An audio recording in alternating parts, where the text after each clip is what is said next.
தமிழகத்தில் உள்ள கோவில்களில் நடைபெற்ற பல்வேறு நிகழ்ச்சிகளில் திரளான பக்தர்கள் பங்கேற்று சுவாமி தரிசனம் செய்தனர்.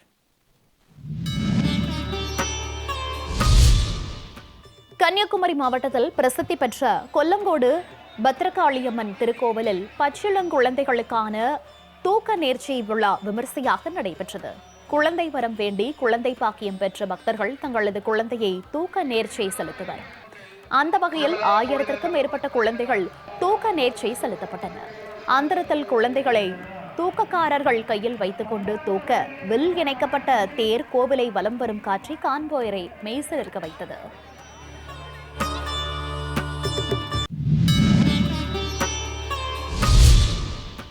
சேலம் மாவட்டம் வெள்ளரிவள்ளியில் அமைந்துள்ள பசுபதீஸ்வரர் கோவில் கும்பாபிஷேக விழாவை முன்னிட்டு தீர்த்தக்குட ஊர்வலம் கோலாகலமாக நடைபெற்றது. கல்வடங்கம் காவிரி ஆற்றில் பக்தர்கள் புனித நீராடி மேளதாளங்கள் முழங்க தீர்த்த குடங்களை ஊர்வலமாக கோவிலுக்கு கொண்டு வந்து சுவாமியை வழிபட்டனர். ஊர்வலத்தில் குதிரைகள் பம்பை மேளத்தில் ஏற்ப நடனமாடிய காட்சி அனைவரையும் வியக்க வைத்தது.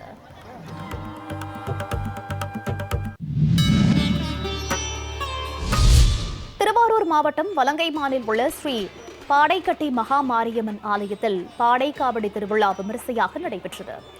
கடும் நோயால் பாதிக்கப்பட்டு உடல் நலம் பெற வேண்டி பிரார்த்தனை செய்தவர்கள் உடல் நலம் பெற்றவுடன் பாடையில் படுத்துக்கொண்டு இறந்தவர்களை இறுதி ஊர்வலம் எடுத்து வருவது போன்று 3 முறை கோவிலை சுற்றி ஊர்வலமாக வந்து நேர்த்திக் கடன் செலுத்தினர்.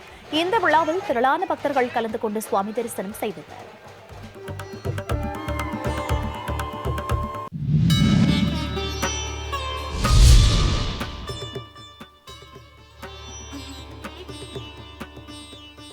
நாமக்கல் மாவட்டம் ராசிபுரம் அடுத்த பூசாரிபாளையம் பகுதியில் பிரசித்தி பெற்ற அருள்மிகு மாரியம்மன் திருக்கோவிலில் மண்டல பூஜைகள் நிறைவு பெற்றதை அடுத்து சிறப்பு பூஜைகள் நடைபெற்றன.